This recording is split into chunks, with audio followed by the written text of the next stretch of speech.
Good evening, ladies and gentlemen, and welcome in to the virtual Talladega Superspeedway for tonight's PGR eSports production of the final recruitment race for this weekend's PGR eSports Summer Slam 499. We're going to talk a lot about this weekend, the final time that you will hear from us before Saturday afternoon when we get into our prelim day. What a marathon that will be. But tonight, we start to fill out the field. We find out who will be the last several entries in this year's Summer Slam 499.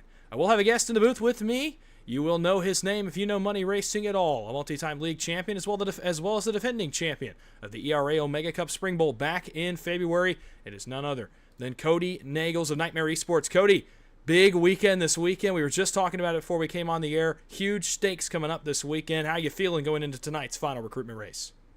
Oh, I'm feeling great. The stakes couldn't be any bigger. And quite frankly, if you're looking for the next big thing on iRacing, look no further than PGR eSports and the SummerSlam 499.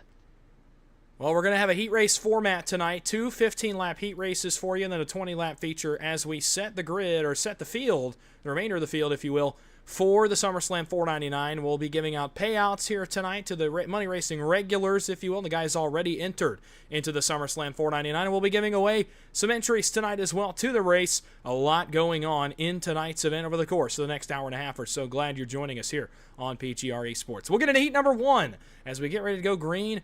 And starting on the pole, boy, stop me if you've heard this one before. It's the 04 for Nightmare Esports. It's Matt Lee on the pole with the time of 54.047 to his outside.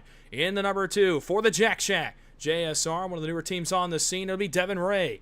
In the 2 machine, it'll be the 18 on your timing and scoring. Row 2, another one of the Jack Shack cars. That's Joe Huerta. Man, he was impressive in last night's Ron Morris Racing preseason Thunder race. He'll start from 3rd. It'll be the boss man of McCullough Motorsports, Kenny McCullough, to his outside in the 4th position. Row 3, another one of the JSR cars. Chris Walker, how about the effort from him in qualifying? He'll start from 5th.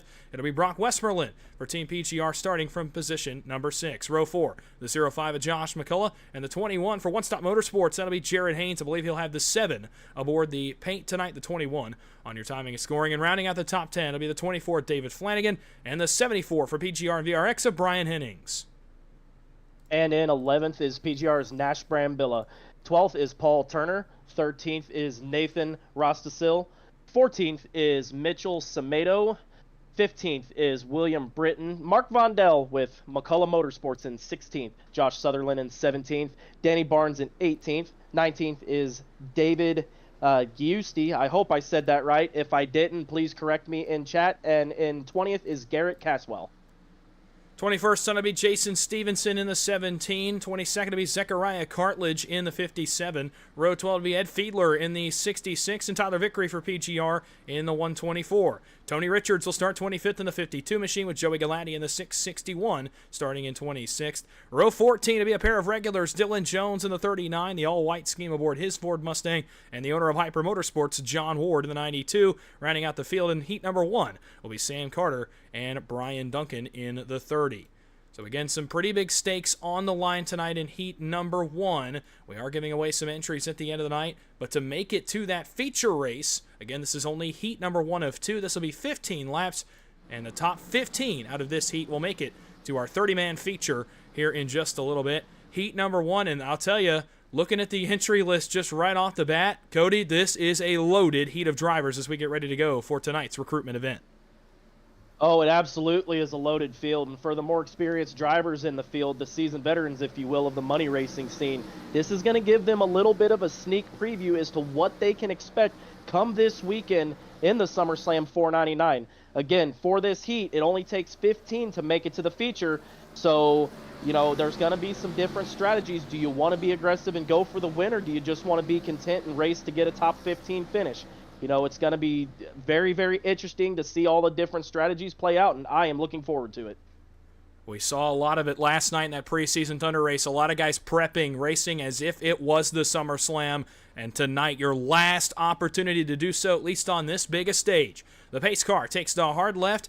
And who else but Matt Lee will get us started tonight in heat number 1. He brings the field into the restart zone for the first time. 30 cars deep, 15 laps. Will send 15 to the feature, who will race for the final entries in the SummerSlam 499. Green flag is in the air. We're racing in heat number 1 from Talladega.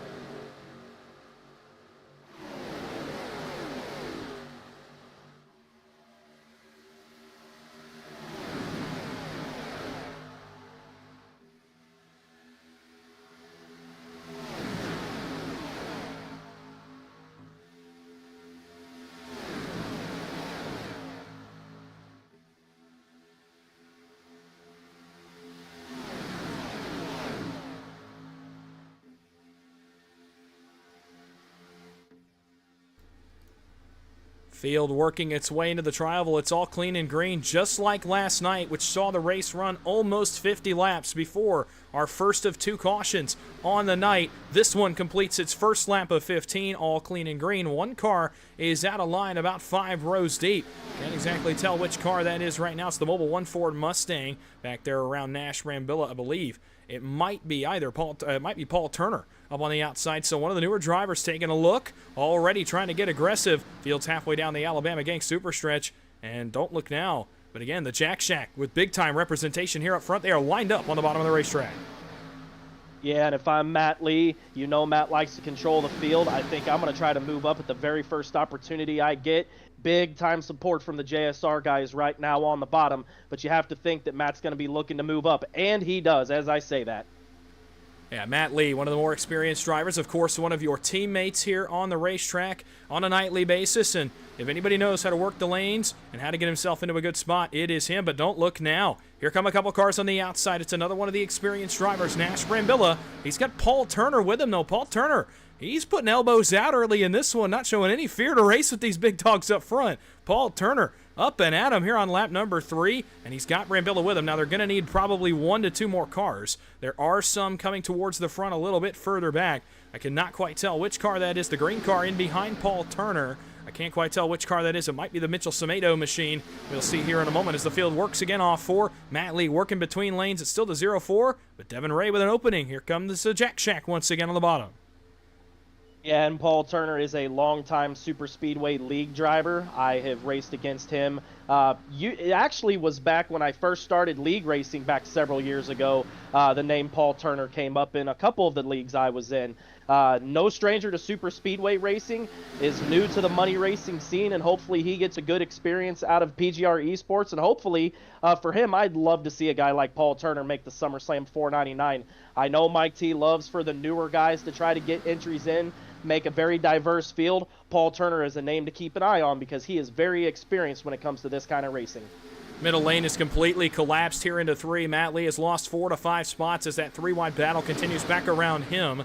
Nash Brambilla involved in that battle as well. It's Josh McCullough there on the bottom and behind Kenny McCullough in the 0-3. But now it's all 3 JSR cars clear at the front. That is Ray, Huerta, and Walker. They do have 1 additional teammate in this event tonight. He will be in heat number 2 here in just a few moments. That is Trevor Osbornot. So we look forward to seeing him, but all 3 of his teammates holding down the fort right now in those identical paint schemes on the bottom. And now, top side, regains some momentum. Here comes Matt Lee. He's got Brock Westmoreland with him. Another car in line, that's Brian Hennings, a special SummerSlam 499 paint job aboard the 74. He's prepped for the weekend and doing well so far. Brian Hennings up 5 spots from where he started. Same with Danny Barnes and Mark Vondell a little further back.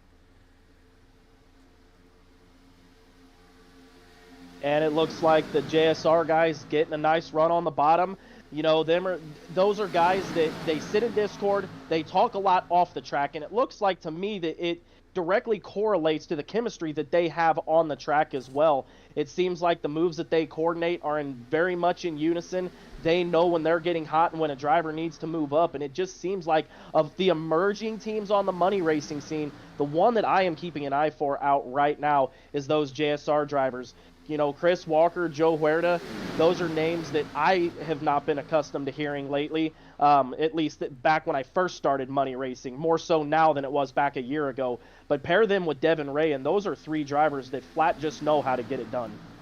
Well, they've got it done so far, right as we say that trouble. Devin Ray is around right in the middle of the field. How did he save that car? But the caution flag will fly, and it's Kenny McCullough that will nose into the inside wall. He was the first one I saw get out of shape, and he is still spinning now. Come to a stop, man. His teammates involved as well. That is Mark Vondell and Ed Fiedler in the 66. Gets involved in the first caution flag of the night on lap number 6. We'll take a quick look back. It started up around Devin Ray in the 2 car. Let's see what happens. Is this teammate-on-teammate violence? Let's have a look here down the Alabama Gang super stretches. Man, they were running really well in line. Let's see if we can find a little better angle here. Here we go. Down the back straightaway. They were 3 wide. Westmoreland and Brambilla had started to make a move for Team PGR. I think Brian Hennings was considering jumping out. But let's see what happens here to trigger this incident up around Devin Ray. Matt Lee goes to go to the bottom. That move is there. It's still clear. Halfway down the backstretch. No sign of really anything wrong. Oh, Danny Barnes gets kicked out of line. I wonder if he got hit from behind there. by Nathan Rostisel. We'll have to take another look, maybe go on board with the 88. It kicks Devin Ray around, and then Kenny McCullough, he's going to get collected last second here. Oh, man, it's Mark Vondel that collects him coming down trying to miss this initial incident. And, Vondel gets into Huerta. Joe Huerta gets involved in this as well. But Vondel, Kenny McCullough, and Ed Fiedler, who you're going to see right there, that blue and black car, kind of get the worst of this as they all three end up in the inside wall. Fiedler, oh my goodness, big hit in the back of Kenny McCullough, gets him up in the air. So, tough break for those cars. Let's go back and take another look, and I want to try to get an idea here of the 88 of, excuse me, that's actually Garrett Caswell. My apologies to Nathan Rostisel. I'm used to him being in the 88 car. But it's actually Garrett Caswell that is behind Danny Barnes. And I'm wondering here, let's see if we can get a little better angle to be able to see if perhaps there is some contact here with Danny Barnes as Matt Lee dives to the inside portion of the racetrack. Let's see. Is there a little bit of contact? Yes, there is right there. Danny Barnes and Caswell come together. And Kody, you can attest to this probably more than I can. That seems to me just that Caswell's a little bit unfamiliar with maybe the checkup in that line. Again, he's not racing around Brian Hennings and Danny Barnes and Matt Lee all the time. He's probably not used to that move like those guys in front of him are. It's nothing against him, just against the fact that, he doesn't race with these guys on a nightly basis.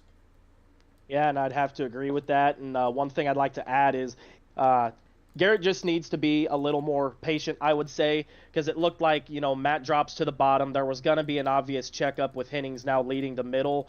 There was quite a bit of a gap from Caswell to Samedo, and I just don't think that Caswell was expecting the checkup, and he just gets into Danny Barnes, unfortunately, and causes that wreck. So you see the contact there up in front. Caswell kind of slides across his front bumper. It's hardly even that he ran the guy over, as some of us like to say. It's not at all what happened. It's slight contact, but in this car, it only takes a little bit. The guy slides across your front bumper, and by then it's too late. He's out of control. He's hitting the guy on the inside line. It's a little bit too late. Nothing at all egregious on Caswell right there. So, again, we're not trying to place fault. Just kind of saying, okay, this is more of a, he's not very familiar with it. That's something you get when you race with these guys every night. Hennings and Barnes and Matt Lee raced against each other, last week. So just a familiarity thing, nothing egregious at all on that one. But, man, Kenny McCullough, Mark Vondel, as well as Ed Fiedler get the worst of that one as we're under our first caution flag of heat number 1. Looks like everybody came to pit road must have happened because William Britton all of a sudden has inherited the race lead in the 64, so he will move to position number 1 in heat number 1. Looking back around that transfer spot, a couple notables that would not make the feature if the race ended right now would be Joe Huerta back in the 23rd position, Tyler Vickery in the 19th position, Danny Barnes in 21st, Josh and Kenny McCullough, Mark Vondel, all at risk of missing the feature event in tonight's race as the race stands right now. Again, still going to be 6 laps to go in this first heat when we get down to it. So before we go back green again, yes, the SummerSlam 499 is Saturday and Sunday here on PGR eSports. Saturday afternoon we'll begin our coverage at about 1:45 p.m. Eastern Time. Again, 1:45 Eastern on Saturday afternoon for the marathon of prelims. It'll be 5 preliminary heat races with 5 drivers advancing right into the feature. The big race, the 188-lap feature race on Sunday afternoon, and I believe another 9 going to the LCQ race on Saturday night. From there, we will take, I believe, 15 from that LCQ race, if I've done my math right. We'll take 15 from the Last Chance qualifier and lock 40 cars into the first annual SummerSlam 499 for PGR eSports on Sunday afternoon. $1,000 and a championship belt guaranteed to the race winner on Sunday afternoon. It will be a must-watch event. You will not want to miss it. Money Racing's best take to the racetrack this weekend. And, Kody, you got to be on track last night. Much of the field in last night's preseason Thunder race and much of the field in tonight's race will be on track this weekend. Real quick before we go green, obviously I'm not leaving you a lot of time, but what did you learn last night you're going to take into this weekend? As it pertains to the front of the field, the big dogs, the top-end guys, they're going to be very organized in what they do and very synced up with each other. The top teams have already got it figured out and what they're going to do. Personally, I'm going to want to try to at least stay in the middle part of the field and not be towards the back with guys I'm probably not so familiar with. But being up front is going to be absolutely difficult because these guys right now have got it down to a T, and it is very, very impressive to not only watch them but be able to share the track with them as well.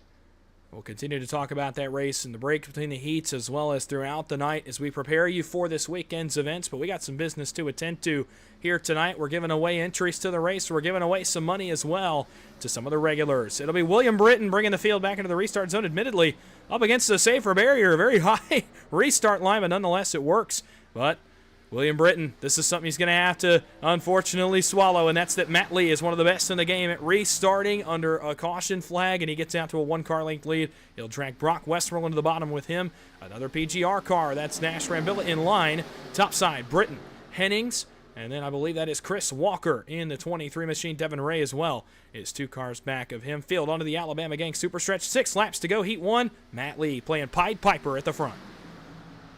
Yeah, and it's go time, and if you're outside the top 15, let's look at guys like Tyler Vickery, Danny Barnes, Joey Galati, Paul Turner, Joe Huerta, the guys that are sitting in the late teens, early 20s. I mean, you have to go now. You don't want to be sitting back there with 2 to go or on the white flag sitting on the outside looking in.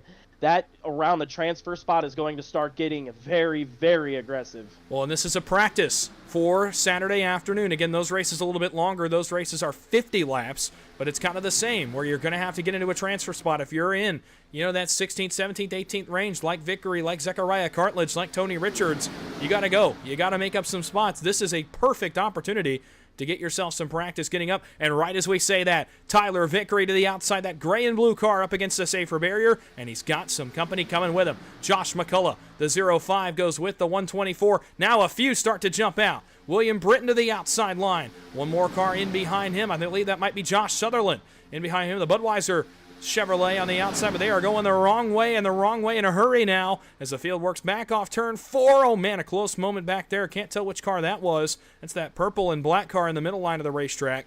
But up front, it's all Team PGR and Matt Lee right now. They're making this look easy. 4 laps to go, and it's Westmoreland to the point. And they're going to have to get it figured out if they want to make any kind of a run, because it just seems like one guy goes up, another guy goes back down to the middle, another guy goes up, so on and so forth, and it just doesn't seem like anyone's willing to commit to the third, or at least having the right pusher right now. I'm thinking their best bet, if you're up in the third line right now, you have to fully commit to it. Going back down in the middle is not going to get you anywhere right now. Get behind someone and push. Still a little bit of a ways to go, coming back to 3 laps to go. I believe there are some green-white checkered opportunities should they present themselves in this heat. Brian Hennings, big moment there in turn 3 as he had to get off the back bumper of Lee. That allows Westmoreland to jump back up again, control that middle lane, and allow his teammate an opportunity to get cooled down potentially for the home stretch run. Ooh, but how long is Matt Lee going to wait? You saw him peak right there. He's testing the waters here for in a couple of laps. Third lane's working, but it's about 10 car lengths behind the leaders. It is Mitchell Semedo, and he's got with him William Britton in the 64, and I believe that is, I thought it was the Sutherland machine. It might actually be the Nathan Rostisel machine, that red and black Budweiser car. So they are still about 8 car lengths behind the leaders up on the outside line, but trying to make it work. Westmoreland, Brambilla on the inside. Jared Haynes is here. John Ward is up at the front as well. And on the outside, Lee, Hennings, and now Walker and Ray nose to tail. Do the Jack Shack cars maybe take a look here late in this race? I'm thinking you probably just hit the nail on the head. Jack Shack guys, when they see that third coming, I got to think that they're going to go up and try to contest this lead right now. Brock Westmoreland, on the other hand, he's been controlling the latter portions of this race. He's been doing a very, very good job. I am very impressed at what Brock has been able to do, controlling the bottom lane, going back up and picking up Matt, making Matt even think about potentially going to the third, which I think would be a huge mistake. Now you see Brock going back up to the middle. What a race so far from Brock Westmoreland. Yeah, the PGR guys look very sharp. I tell you, a lot of guys look sharp. Even last night in that preseason race, a lot of guys looked like they were on the top of their game getting ready for this weekend, and they'll have about a lap and a half more to prove it. The transfer spot starts to heat up, but it's all PGR up front. Who takes the first look? Or back around the transfer spot, trouble. I believe it was Paul Turner. He got out of line at Black Mobile 140, saved it, but that's going to be problems for his chances of advancing into the feature. There go the Jack Shack cars. Walker to the outside. Hennings will throw the block. Brian Hennings now leads. Are they going to fade back down? They are. And as they cross the start-finish line, white flag in heat number 1. Man, I'm not too sure that was the smartest move for Hennings to go up with the Jack Shack cars. He had his teammates in Brambilla and Brock Westmoreland controlling the lower 2 lanes. And, going to the third, I really don't think accomplishes much, because now you got John Ward, one of the best drivers, I believe, in money racing, going and pushing Matt Lee. And you know that them two have ran a lot of races with and against each other. I do not believe it was smart to get them two paired up. It would not surprise me if Matt Lee gets clear to drop down in front of Brock. Trouble! Brian Hennings, Matt Lee, Westmoreland in the field, blows apart in turn number 4. It's a massive wreck, and we'll have to sort this one out. But it's all Jack Shack up front. Walker and Ray escape the mess. Who will escape behind them? As they come back to the line, Chris Walker, I believe, is going to escape. He'll win heat number 1. Devin Ray will follow him through the line. Now let's watch as the remainder of the transfer cars come through. Dylan Jones, he'll get in. Samuel Carter, Brian Hennings as well will get in. Garrett Caswell, Matt Lee. Looks like Joe Huerta, so after the early caution, he is in. William Britton crosses the line. So too do John Ward, Jason Stevenson. How about it? Paul Turner, Nathan Rostasil, Nash Brambilla, David Giusti will be the 15 cars transferring into the feature race in just a moment after the field blew apart in turn number 4.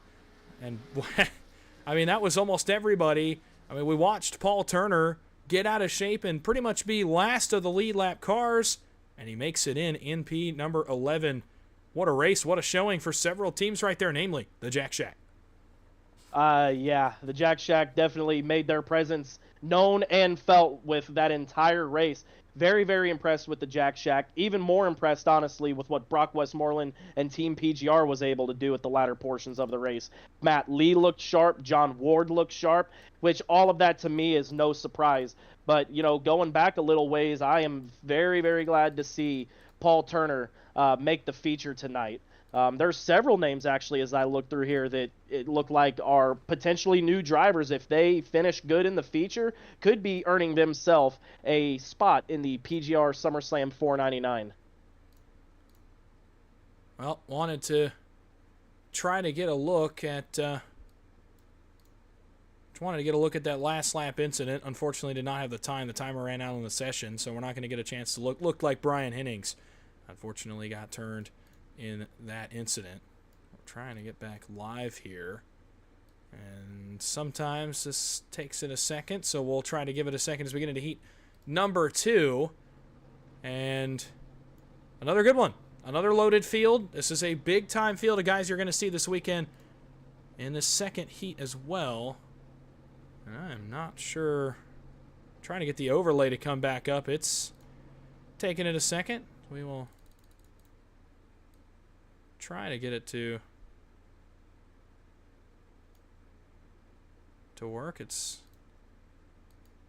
having some technical difficulties, so unfortunately not going to be able to get the starting grid up, but we'll go through it in just a moment.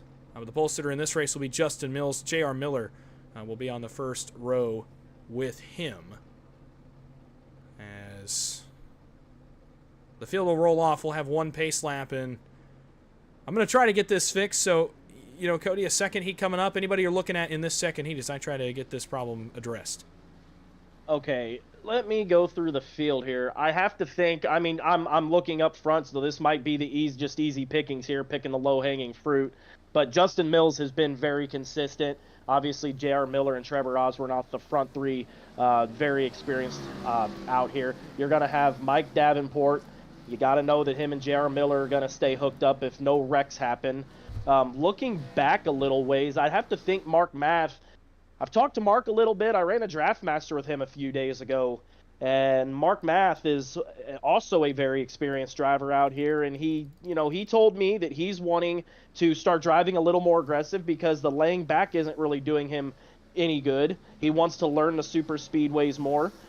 He was kind of picking my brain a little bit. So I kind of looked for Mark Math to try to maybe get up on the wheel and see if he can lead a few laps in this race. Teresa Spiker, same thing. I wouldn't be surprised to see her try to make a move through the field. Logan York in 27th. That one to me is going to be very, very interesting. We know with Logan York, I believe he was the one that won in yesterday's RMR race. You know how aggressive he is. I don't believe he's going to sit around and wait to the final 5 or so laps to go. With the skill level that he has, it would not surprise me to see Logan go to the third line and potentially push. I don't even think he cares who he pushes. As long as he's able to get free and clear and potentially push his way to the front, he'll take that bet every single time as we go green here. Yeah, you saw the starting grid flash across your screen. I got that issue resolved. Unfortunately, we're not able to get through the whole starting grid, but you saw it flash on your screen. Some notable entries in this one: Trevin Osbornoff, Mike Davenport, Justin Mills, J.R. Miller, Ron Morris, Heath Job, Mark Math, John Darnell. The entries are very, very deep in this one as well. Mills and Miller bring us into the restart zone. Heat number 2 of tonight's recruitment event gets ready to get rolling. Green flag is in the air again. We're racing in heat number 2.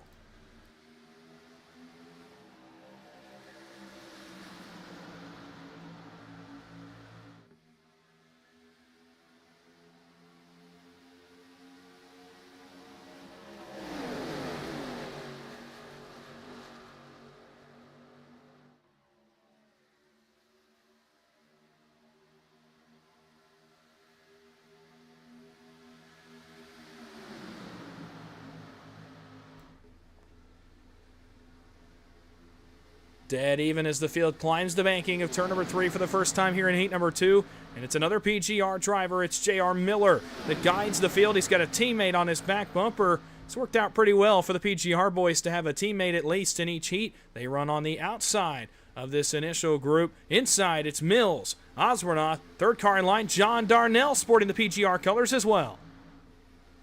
Man, I love that paint scheme that John Darnell is sporting in this race. Big shout out to John Darnell. I know he's got a little bit of a following out in YouTube chat right now. Good to see everyone out who has made a comment. And if you haven't done so, please like and subscribe to PGR. Show these drivers that you're supporting them. Help grow the channel. And let's try to build up the numbers on the network as well as we go into the SummerSlam 499 event this weekend.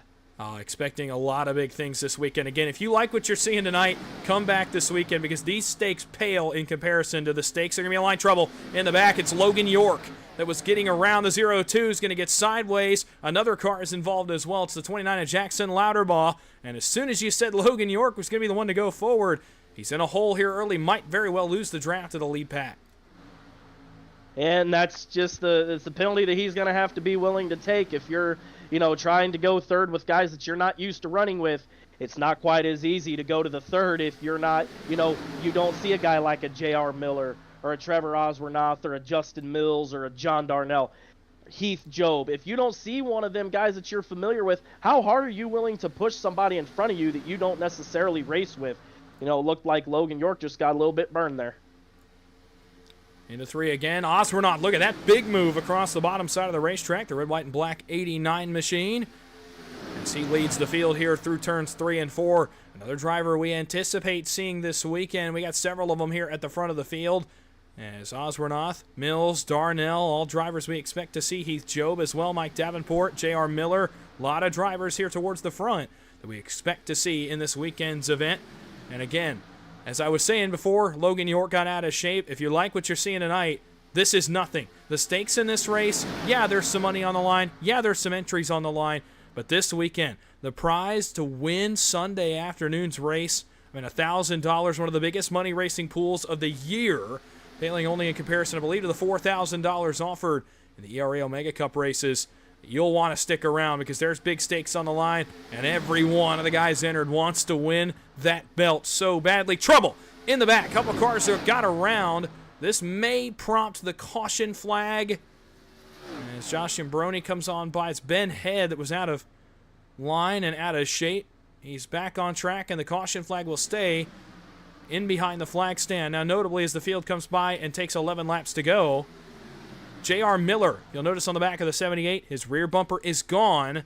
One of the products of pushing on the rear bumper of this car. Sometimes you swipe across that guy's bumper, as we like to call it, and it kills your back bumper. It pulls it off the car and kind of sheds it off that back end to where now it's going to be a little bit harder to push him. It's going to be a little bit harder for JR to keep the car together in line. Luckily for him, though, he's not the lead car right now. So far, I am very impressed with what Adam Young has been able to do. He is leading the middle line. I believe the middle line's probably going to parachute a little bit. As you were saying, J.R. Miller, no rear bumper. which if that's the case, he's got to rely on his teammate and Mike Davenport to get up there and kind of just give him a little bit of a nudge into Adam Young, because you're seeing that middle line parachute, and it seems like there's just not a lot of help for Adam Young due to the damage of J.R. Miller. Man, there's some guys here, some regulars towards the tail end of the field that are at risk of not making our feature. Mark Math, Logan York, Josh Imbroni, Terry Wilson, Ron Morris, all at risk of not making the feature right now. And there's some guys here towards the front that could seriously put a wrench in things. Adam Young's done very well tonight. Look at Bryce Saucier. He's the monster number 54 on the inside. And there's a Snickers number 54 as well, or Starburst, excuse me, I believe, the 54 as well further back. And that is Wyatt Gray. Both those cars could make the feature, and as well as Adam Young, Roland Brown, Kyle White, Justin Carter, Teresa Spiker all trying to make appearances in the feature in just a moment. But don't look now, Adam Young. Again, something you're going to have to kind of get used to, like I said, with Matt Lee last race. Osbornoff, John Darnell. Look at that move out of these two cars. Osbornoff powers back to the lead. It's the 89 on point for the Jack Shack, headed to 1. And you know, when we call a lot of these recruitment races, it seems to me that it's just a lot of the same guys that we see night in and night out that are leading these races. And I mean, it should come as no surprise. The money racing regulars right now are putting on an absolute show in this recruitment race. And they're kind of putting the newer guys, if you will, they're kind of putting them on notice and saying, you know, we do this night in and night out. We're going to be the ones to watch out for come this weekend, which I would have to agree with. But I do love a good underdog story. And again, I'm looking for a few of these guys in the back that maybe we're not used to seeing a guy like Adam Young. You know, it's guys like that I'd love to root for potentially for them to get a free entry into the SummerSlam. Well, several of them are in contention to make the feature. I mean, this is going to be a considerable amount of the transfer spots if it stays as it is right now. Couple cars on the outside. Kyle White leads the charge. Saucier, a little bit out of shape. The Monster Supra. Man, he keeps it under him somehow. He and Trevor Osbornoff are starting to trade a little paint. It's getting a little feisty here at the front. But as I was saying with Kyle White, he is guided to the front by the Hyper Motorsports entry of Heath Job.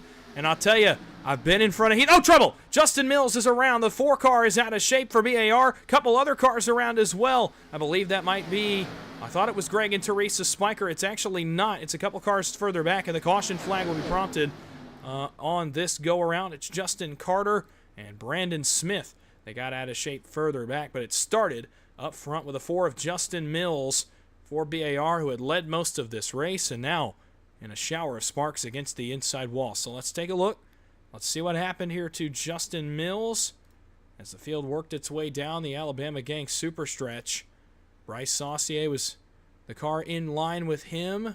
He was a little bit out of shape in 1 and 2, but gathered it back up. And let's see if we get an idea down the back straightaway. Kyle White and Heath Job, they were rolling. They were up to about 6th position. But I think this is going to start up in front of them and right there. And we'll go try to find a better angle so you can see what I mean, but I saw it immediately.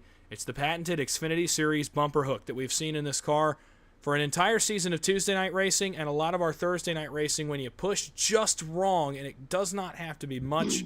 Unfortunately, you know, you get offset with the guy, you slide him a little bit, and then it starts to hook that car in front of you to their right or to their left.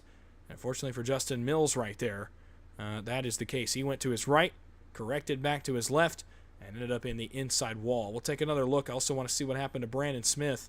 And I can't remember for the life of me which other car that was towards back. Justin Carter. Halfway down the backstretch. Let's see if we can get a little better angle. Let's go to the same, actually, angle we were looking at with the Danny Barnes incident in Heat 1. So watch Saucier here, and I'll show you what I mean.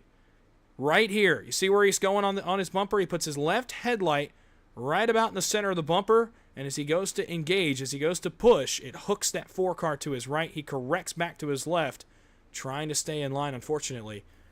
Ends up back across the bumper of Saucier and ends up sideways. Now he's going to hit the inside wall. I thought initially that he hit the wall a lot harder than he actually did. Turns out he actually locks it down enough that it's still pretty good contact, but it could have been a lot worse for the BAR entry. And then up ahead, this is where Brandon Smith and Justin Carter kind of find themselves involved, and I think this might be a product of the checkup in front of them. You see Carter's on the brakes, Smith not quite getting the memo. They come together there, and it spins both cars to their left as they get sideways on the apron and head towards the inside wall. Carter hits it a ton, gets airborne. Smith actually does as well. And both of those cars suffer some considerable damage on that one. But, I mean, we'll go up top. But, I mean, Kody, tell me if you disagree. It's the patented bumper hook. This is something that, again, is nothing necessarily egregious, more in just that it's a product of this car and how hard these guys race and how hard these guys push. Well, I think it's not only a product of the car, but it's also a product of a majority of the driver base. For how many months now did all of us run the trucks? Well, before the most recent update, the trucks was you had to push through people if you wanted to go anywhere. And there was a steep learning curve when the trucks got an update. Then we realized that that package is completely different and virtually unraceable right now on super speedways.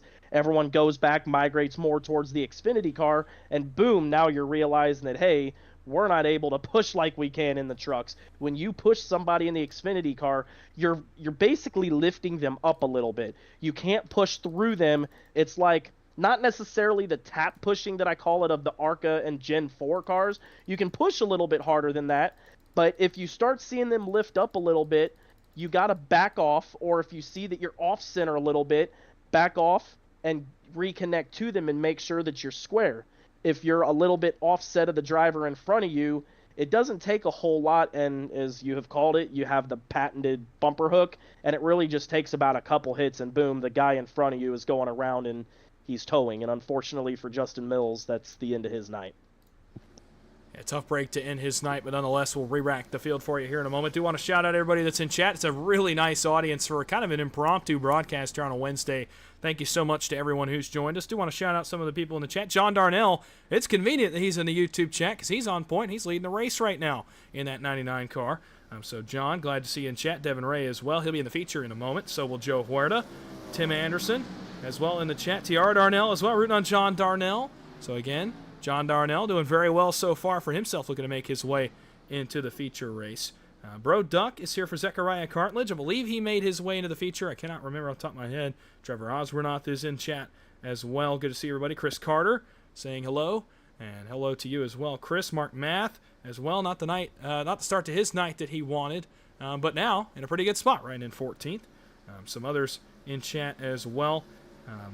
As Venom Chase is in chat, saying he's in prelim number 5 for Saturday. Best of luck to you on Saturday afternoon. Tyler Vickery is in chat. Eric Anderson rooting for Paul Turner. Paul is going to be in the feature in a moment, and like Kody was saying, a force to be reckoned with in that feature race. We'll see what Paul can get done. A couple of others as well in chat, as well as Garrett Caswell, who made his way to the main. Again, congratulations, Garrett. We'll see you here in a moment. See what you got against some of these big dogs when it comes to racing in the feature. So, want to thank everybody that's out in chat. It's a very, very hop-in chat tonight. Very nice audience on a Wednesday. Thank you so much again for joining myself and Kody Neagles here up in the booth. Be sure, again, like he said, stay with us. Hit subscribe now. Stay with us. Come back on Saturday afternoon. You will not want to miss a moment of the SummerSlam 499. John Darnell, Heath Job, Richard Elliott, Adam Young, Wyatt Gray, your top 5. Rest of the top 10, Bryce Saucier, Roland Brown, Mike Davenport, Teresa Spiker, and Jason Seams. We're going to determine who the last 15 cars are in this feature race. It'll be 4 laps to go as the field works its way into the Geico restart zone. To our first and likely only caution that will be thrown in tonight's race, at least in tonight's heat race, mind you. And here we go. John Darnell looking to close the deal. 4 laps to go. Green flag is back in the air, and off the field goes towards turn number 1. John Darnell so far, very strong showing, and I just want to give a quick shout out. Lot of nice paint schemes I'm seeing. Richard Elliott, love the paint scheme. Heath, Job, John Darnell again, big shout out for the paints that they're putting out. I look forward to seeing what everyone's going to be putting out, because you got to imagine there's going to be a lot of time being put into paint schemes for this weekend. Very, very excited. Field works its way down the Alabama Gang Superstretch, and that's a really good point. I've seen some of the ones that will be run this weekend already, and yeah, there's some impressive paint schemes that are going to be on track over the course of the 2-day event this weekend for the SummerSlam 499. A few of them on display tonight. A few still getting the last bit of tinkering. Logan York is a man on a mission. Remember, he lost the draft early in this race? Well, he's back in the lead pack, and now he's in a transfer spot. 5-6 rows deep in that middle lane, and now the third lane starts to work. Saucier moves up in front of, I believe that might be the Joe Sullivan machine that's coming back to the front.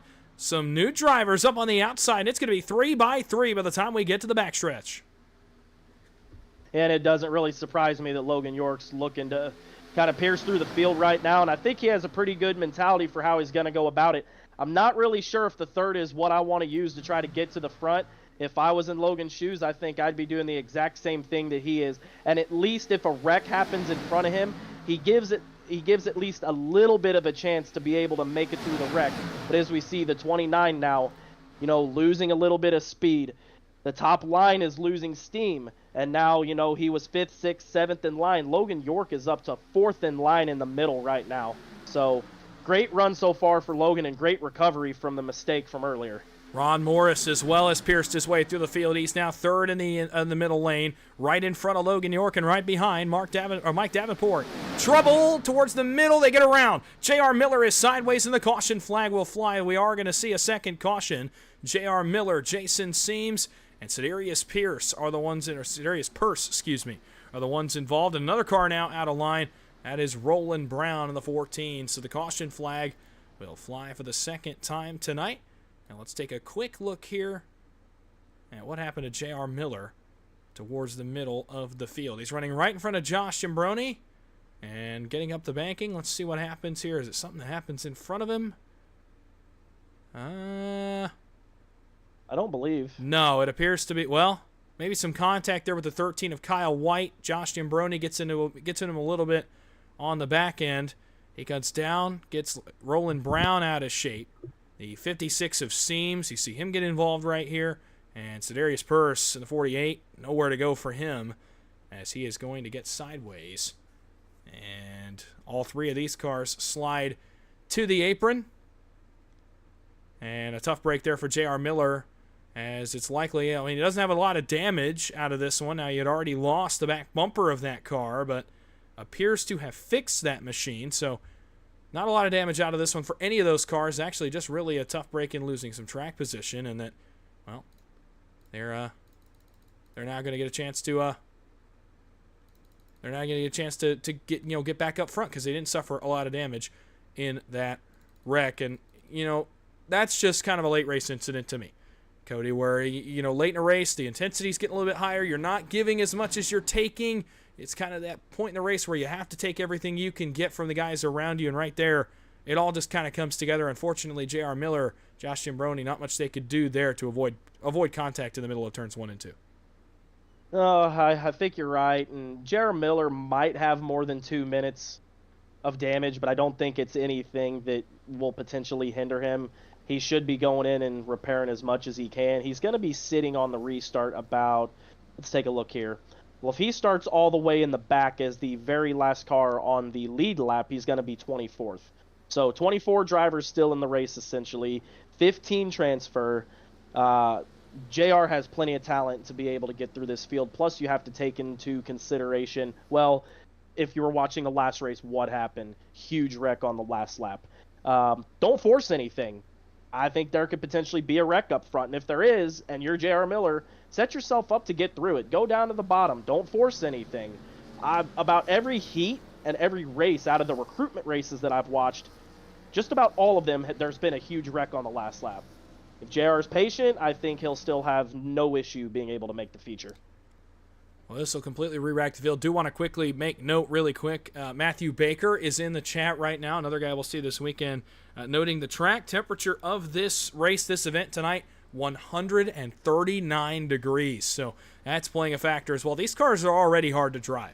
Take it from me, I drive them a lot. I love these cars. But when the track temp gets up that high, it's extremely slick. The tires get old quickly. You run out of grip awfully fast. Any kind of bobble, any kind of irregular movement can send that car out of control. So no surprise there. These guys are having some trouble keeping the cars underneath them. We'll re-rack the field again for you. It'll be a green-white checkered attempt in this second heat, as we are up against a bit of a time crunch as well. So the clock will become a factor if these guys cannot finish it under green, but we'll re-rack the field for you. Heath Jobe will lead the field for Hyper Motorsports. Adam Young, what an impressive effort for him. He'll start from second.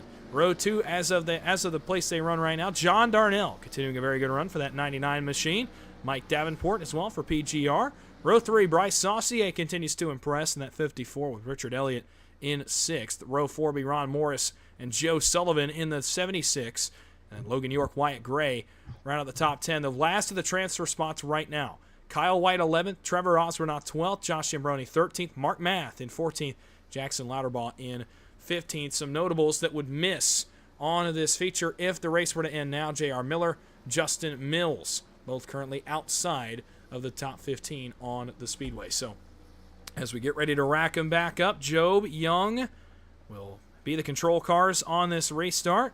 Let's see where Job goes here. Leader does get lane choice, and that will be the case this weekend as well. And Job is going to pick the top side in front of Mike Davenport, the former Little Guys Series champ from a season ago. And they will line up 1-2 on the outside. Young will drop to the bottom here and be in front of John Darnell for the restart with 2 laps to go. Well, Kody, you said Logan York. He's 9th. I was looking at Trevor Osbornoff. He's 12th.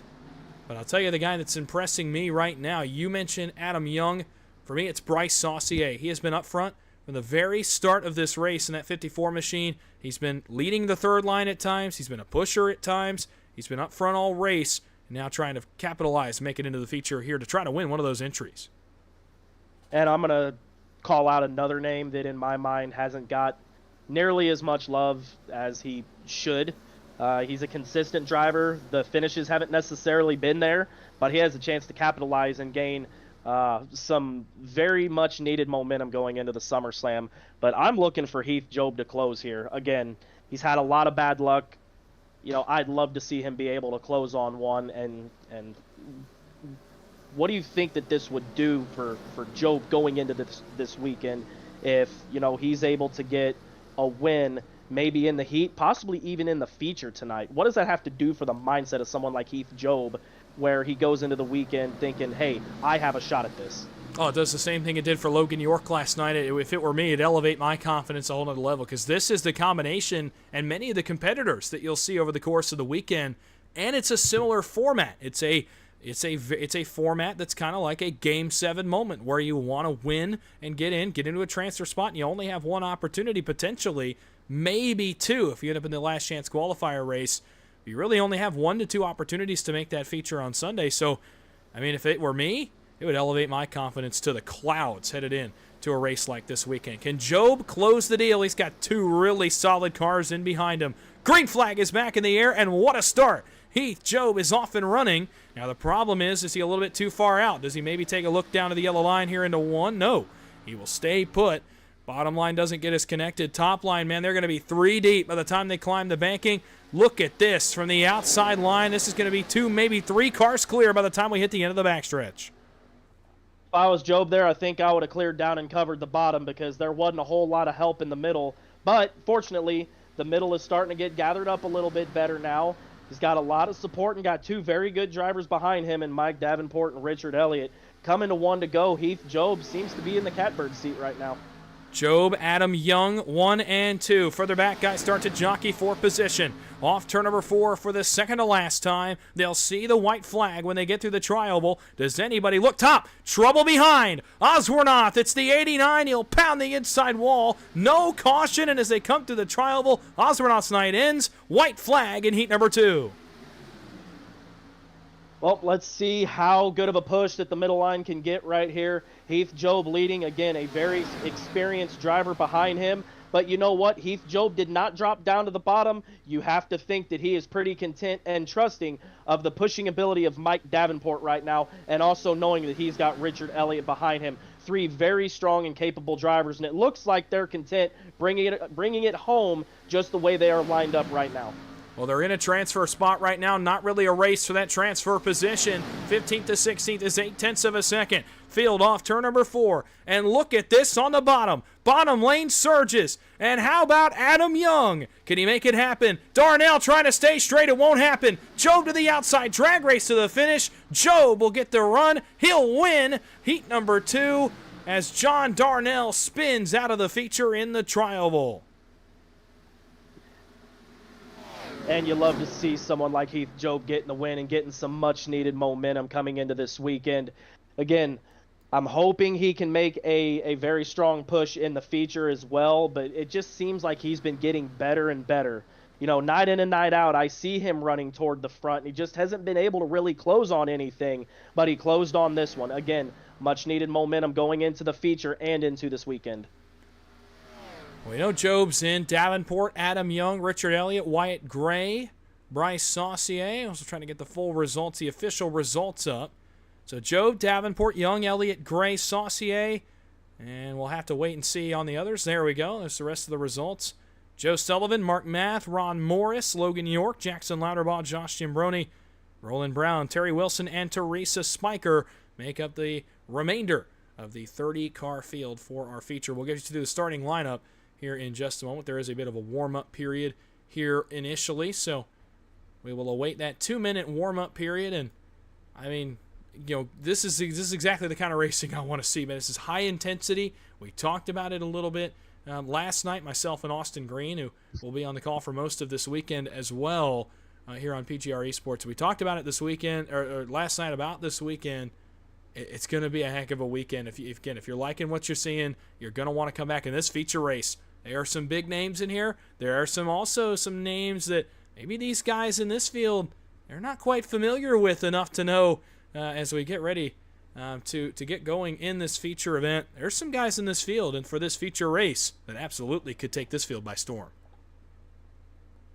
And if you are, if you're one of the guys that, you've been waiting around trying to see, like you're a newer guy and you're trying to get a free entry into the SummerSlam 499 and you've been getting wrecked out or, fortunes just haven't went your way, I still encourage you, pay the $30, get ahead of the game, and don't miss the deadline. Get signed up for the SummerSlam 499, and what better value can you get for, bang for your buck? You're paying $30. Listen to me right now. $1,000 to win the race. Think about that. Well, where can you go? Go ahead. Oh, no, go ahead. I was just going to say, and think about this also. We are talking up the winning payouts, of course, the $1,000 in the championship belt. Payouts for Sunday afternoon's feature scale all the way down to 20th position. So you finish top half of the field. I know everybody's going to want that $1,000, but the payouts scale down to 20th where, I mean, you could make the feature and realistically have a chance at making some money on Sunday as well, even just racing in that event. So it's going to be a lot to race for, some high stakes, and I cannot wait. And I can't wait for this feature event either here in just a moment, because it is going to be an interesting one because the grid is all over the place for this race. It'll be a 20-lap feature to end off the night as Chris Walker with a Jack Shack. He'll roll off from the pole of this race. Heath Job, our winner of Heat 2, he'll roll from second. Row number 2. Again, this kind of scales by heat, so it'll be Devin Ray in third, Mike Davenport in fourth. Row 3, Brian Hennings in the 74, Adam Young in the 25. Row 4, it'll be Dylan Jones in the 39 and Richard Elliott for BAR. In row 5, Samuel Carter and Wyatt Gray in the 26 trying to win one of the free entries. Garrett Caswell starting off 11th. Good to see you, Garrett, in the chat. Good luck in the race, and hopefully we'll see you this weekend in the SummerSlam 499. Roger Saucier in 12th. Matthew T. Lee, another familiar name we see on the money racing scene, representing Nightmare Esports, rolling off in 13th. 14th is Joseph Sullivan. Joe Huerta in 15th, representing JSR. Mark Math in 16th. William Britton in 17th. Ron Morris Jr. representing McCullough Motorsports in 18th. 19th is Jason Stevenson. And rounding out your top 20 is Logan York. It'll be a former PGR champ, John Ward, for Hyper Motorsports. That'll roll from 21st with Jackson Louderbaugh in 22nd. Row 11, row 12, Paul Turner. That's where you'll find the 50s, the 4 on the side of the race car. For Long Shot Motorsports, who's got some representation in the chat as well. And Josh Giambroni in the 00, he'll be the 49 on your timing and scoring. He'll roll from 24th. Last 3 rows, row 13, Nathan Rostasil for PGR in the 34 with Roland Brown in the 14.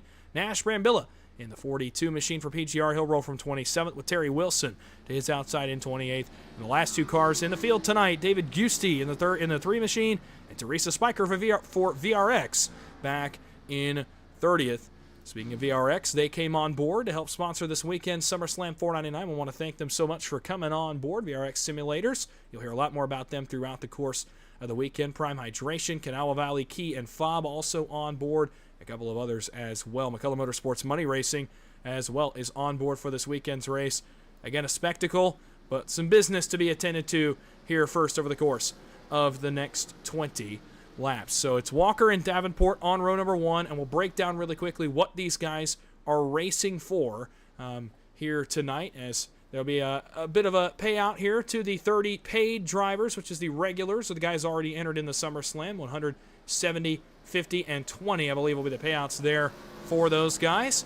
But the 3 highest finishing drivers that are not currently registered for the SummerSlam 499 are going to win an entry into this weekend's race. A lot to race for as the field gets ready to go for 20 laps. Adam Young, a guy to watch for that. Wyatt Gray is a guy to watch for that. Bryce Saucier, Joe Sullivan, William Britton, Garrett Caswell further back. A lot of guys to look at as we get ready to go green here in the feature race. Pace car is down.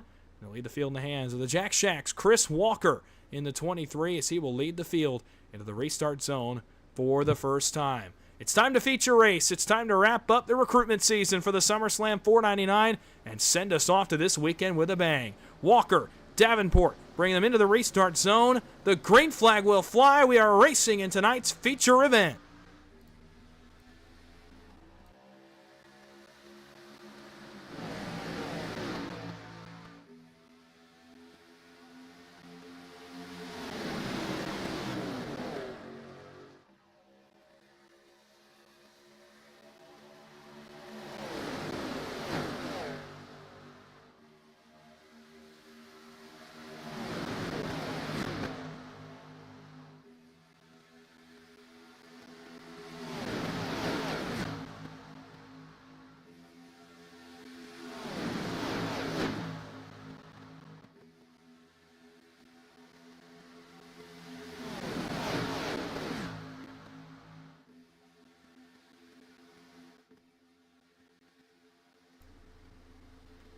Field working its way into the trial for the first time, and the JSR cars are flexing muscle here at the front as Walker and Ray lead the middle 2 lines. Middle and bottom, but up top, John Ward for Hyper Motorsports. No surprise, the 92 is coming to the front, and right on cue, here comes Paul Turner. He's joined the front of the field again. Elbows up for the Mobil 1 Ford Mustang, showing no reserve at all with these guys. He's here to race, and he's here to win, and he's here to make his way into the SummerSlam 499. He's got that 3rd lane up and working, and it's 3 by 3 for the race lead up front. Ward, Walker, Ray across the front row. Which line will get the advantage? Looks to me as if right now it's a deadlock. How much can Paul Turner do on the outside? Good pushers on the inside and middle with Hennings on the back bumper of Ray. Walker with Mike Davenport attached to him.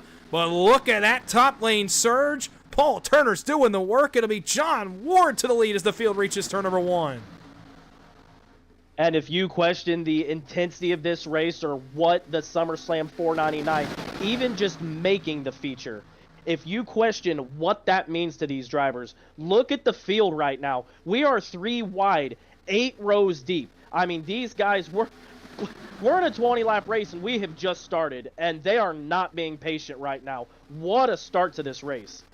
Oh, Paul Turner, he can get down. He can lead the race if he wanted to, but he's staying up, staying loyal to the bumper right now of Wyatt Gray, and actually, it's not going to be too bad a move for him because that middle lane is completely falling apart. Oh, look at that veteran move from Wyatt Gray. He cuts in line and gets in behind Davenport. Really smart, avid move there by the 26. Another one of the guys vying for a free entry. Help coming on the way. Davenport, look at that split. Mike Davenport, are you kidding me? Look at that move out of the 55, and he sends Chris Walker packing, although now Walker, I believe, has disappeared. Something's gone on here for the 23. Some technical issues, I believe, going on for Chris Walker. And that's a tough break, but Davenport, an incredible move right before that. And if you're wondering what it takes to be a successful super speedway racer, go back when this race is finished, go back and watch the sequence with Paul Turner. Potentially could have dropped and would have been leading the middle line right now. Maybe even it could have went down to the bottom and led the entire race. But he doesn't take it when he was clear. So what happens 10 seconds later? Well, now he's outside the top 10. Well, pretty much. He's sitting about 10th right now. But again, he goes from a guy that was going to lead the race, doesn't take the spot. Well, the pusher that he had behind him decides, well, if you're not going to take it, I will. Yeah, but an early statement nonetheless for Paul Turner and really for Wyatt Gray as well. that they're not here to play around and ride in the back and just take their ball and go home. They're here to compete, and they want one of these entries into the SummerSlam 499. The more I get to watch of guys like Gray and Turner and Adam Young and Bryce Saucier, man, I want to see them on track this weekend. They're putting on a show right now and making their mark on this race. Another guy that's doing so is Garrett Caswell. He's the 88, currently on the bottom, blinks out in front of Joe Huerta, but he's back. He's 5th on the inside, and he's made his way into the conversation potentially for that free entry as well. So Garrett Caswell, he's in contention for this spot as well. Man, Paul Turner cannot catch a break. He gets hung out again. This time Bryce Saucier jumps in line, and Turner again caught without a spot. Let's see if anybody further back is willing to give him a little bit of slack with 15 laps to go for now, though. Man, he puts it down on the door of Bryce Saucier. Paul Turner, he's getting a little feisty now. He's not appreciating what these guys have been doing to him over the course of the past couple laps, but the cavalry arrives, and Turner has some help. Halfway down the back, Saucier is going to jump up there as well. And again, 2 years ago, if you're Paul Turner, it isn't really that big of a deal when you lose your help because you can side draft and kind of pull yourself back up to the guys below you. But it just seems like this newer package isn't really lending itself so much to the third line. Yes, you can get the third line to go, but it's all about your timing. If you're clear and you can drop down to the lower lines, you need to take it. And he learned that back a few laps ago, but it seems like with as well as he's pushing, I can't help but to think that he's going to get back up front before this race is all said and done. You're going to see Paul Turner, and you're going to see him fight potentially for the win and a spot to the SummerSlam. Top lane is now all newer drivers here tonight so far. Adam Young, Bryce Saucier, now another one, Mike Davenport. That's a lot of trust in those cars up top. He leads a group of drivers vying for those free entries. Davenport, the former Little Guy Series champ, and again, another one of those guys that's found a groove the last couple months. He jumps out in front of Adam Young. Let's see what they can get going up on the outside line. Up front, it's PGR's Brian Hennings in the 74. He leads over Devin Ray, John Ward, Samuel Carter, and then you find Wyatt Gray and Garrett Caswell, who kind of just worked their way up. They chipped away. They let everybody else kind of do the work for them. Jump out of line. Devin Ray, man, that was tight. Getting into one, I have no idea how he was able to clear off the nose. One car off further back. It's the 3 machine of David Giusti. Is he able to save it? Yes, you believe he is, but now he's going to get around in the back on the back straightaway. Giusti will hit the inside wall, believe, back there. Oh, man, blew the front end off that car. We stay green. John Ward to the point, and he'll bring Wyatt Gray to the front with him into 3. Man, what a performance from Wyatt Gray right now. He's been, it just seems like he's been up front, not only in his heat, but so far making his presence known in this feature. Another one that you're going to have to be keeping an eye out on. He's just consistent night in and night out, and we talk about him a lot. John Ward. Oh, trouble. Adam Young. It's the 25 car right as we talked about him. He goes sideways, and a couple more are going to get involved in this one. And the caution flag will fly for the first time in the feature, just short of halfway. Oh, my goodness. I thought that was another car coming to hit Adam Young. It was the pace car. That scared me a little bit, but Adam Young probably, got to imagine it spooked him as well inside the cockpit. Let's go back and take a look. This kind of started, I believe, with Garrett Caswell in the 88 car. Let's see what happens here getting into the tri-oval.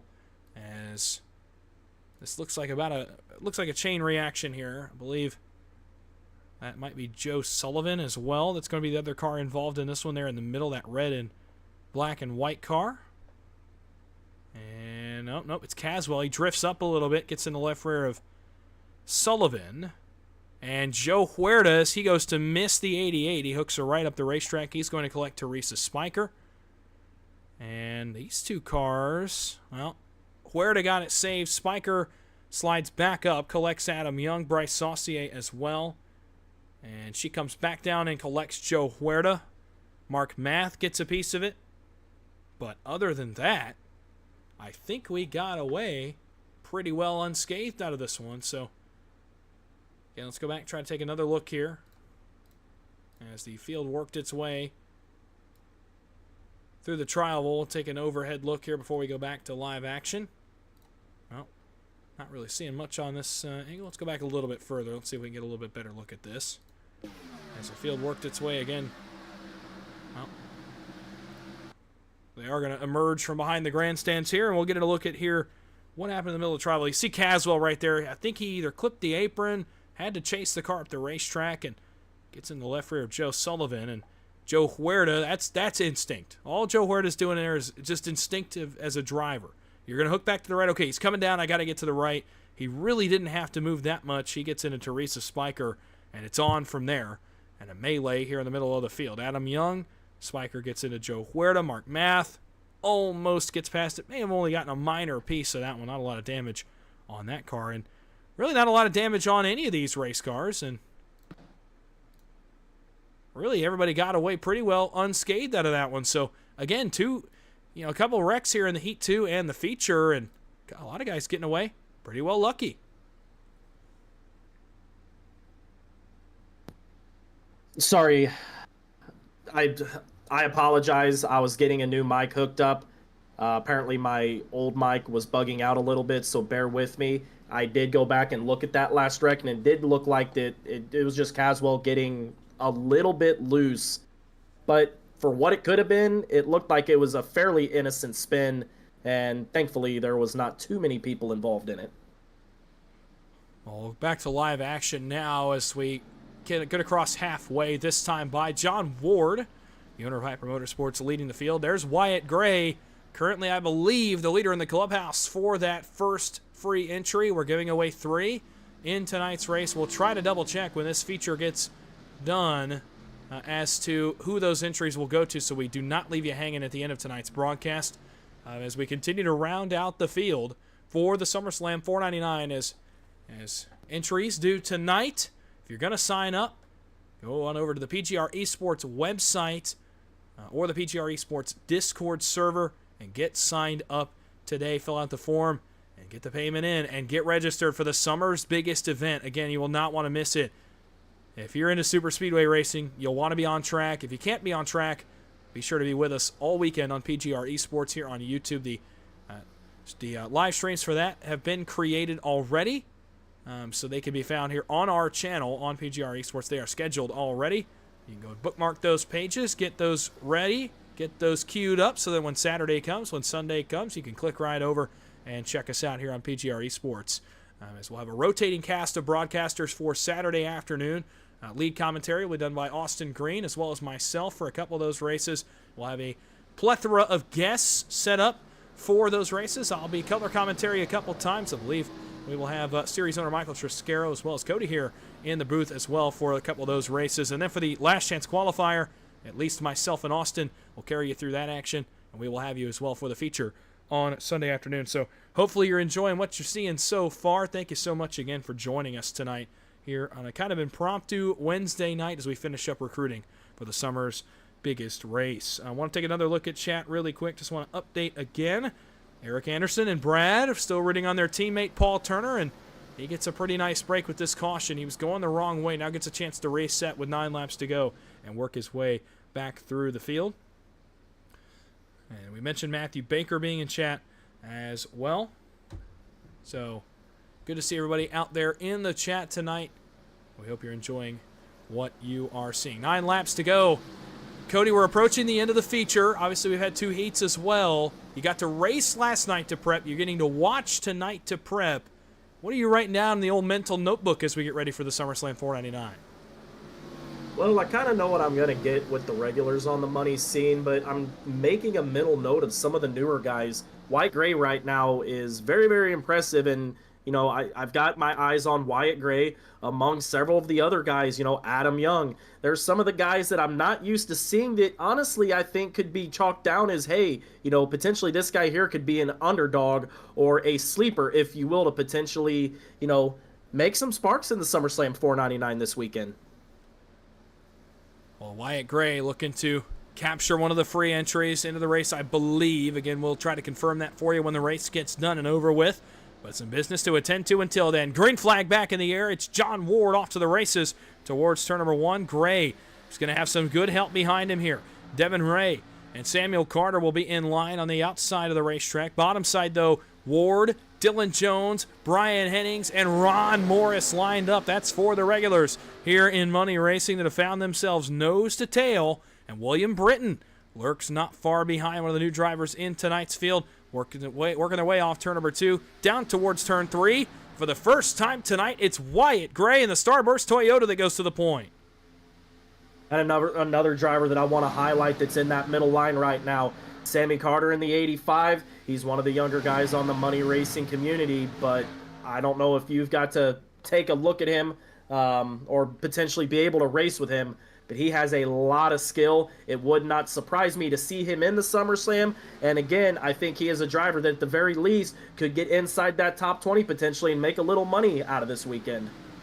Wanted to pull your attention to Matt Lee. I wonder, that was a little bit sketchy there off turn 4. He split right between Bryce Saucier and Josh Jambroni. Matt Lee for Nightmare Esports. He's on a mission right now. He was at the back of this field. Now begins to work his way back towards the front. Up front, John Ward, Wyatt Gray continue to battle. Man, Wyatt Gray, is it his first race or his 100th? I don't even know the difference. Wyatt Gray, and now he goes top to bottom. Man, he looks awfully familiar with this up front. The 54 for the first time tonight now controls the lanes at Talladega, but Devin Ray, he's going to try to rebound. He's got a couple of good pushers behind him. Like you said, Sammy Carter, the 85, Ron Morris, the 24, Mike Davenport, the 55, and Nathan Rostasill's entered the conversation. The regulars have found the front of the field with 7 laps to go, and don't look now, Kody, Logan York is on the move about 7 rows back. Yes, he is, and he's got Josh Jambroni behind him pushing. Mark Mathis, the third, up there in the third line. Expect Matt Lee sitting in the middle right now. If he can clear in front of Logan, I think he has to think that that's a pretty good proposition.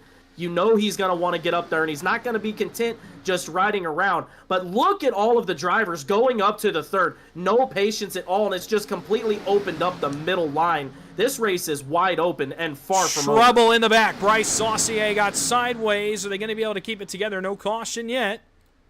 And Saucier, oh my goodness, how did he save that car? I mean, he was dead sideways. I could see the rear bumper, but he makes the save. We'll try to take a look at that in a moment. Morris gets turned. Trouble in the tri-oval, and this is going to be a big one. Brambilla into the catch fencing. The big one strikes in the tri-oval, and around goes several of the big hitters, and involved is Matt Lee in the 04, Mike Davenport in the 55, Jambroni, oh my goodness, Nash Brambilla comes to a stop on his lid, and he's still in the gas. He's got the throttle through the firewall as he sits on his roof.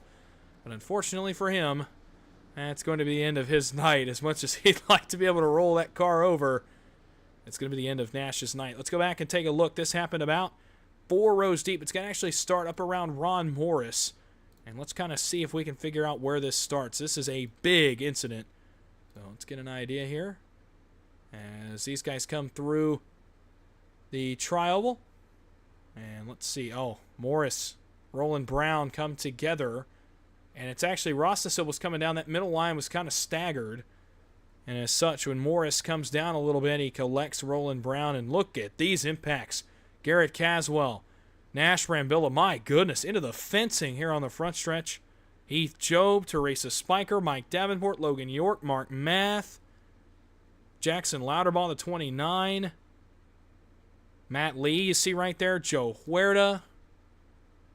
Joe Sullivan, I think, missed it. And if he did, oh my goodness, I have no idea how he got past that wreck. We'll have to go on board with him.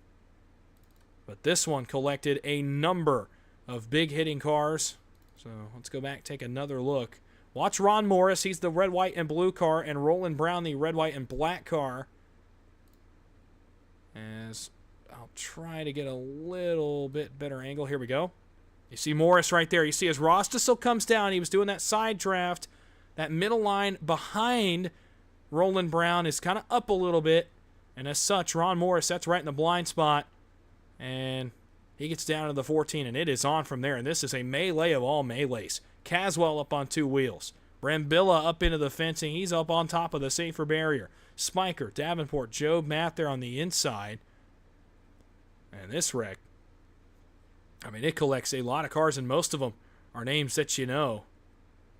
And that's a tough break. And, well, Kody, when a race gets tight, when a race gets late, you're willing to make moves like that. You're willing to side draft a little bit harder, and it comes back to bite Roland Brown and Ron Morris right there.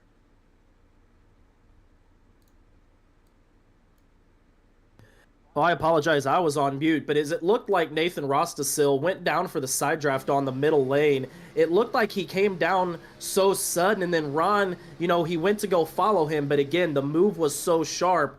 Ron Morris adjusting to the line that Rostasil was running, and with the 14 car, running the middle line. He was running a little bit high, and then Ron Morris gets into him with some incidental contact and brings out a very, very a big caution.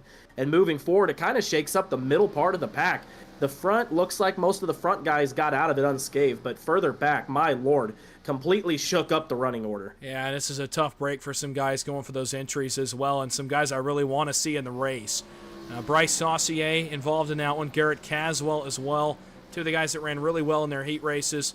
Roland Brown ran well in his heat race. Paul Turner as well. Unfortunately gets collected late in that incident.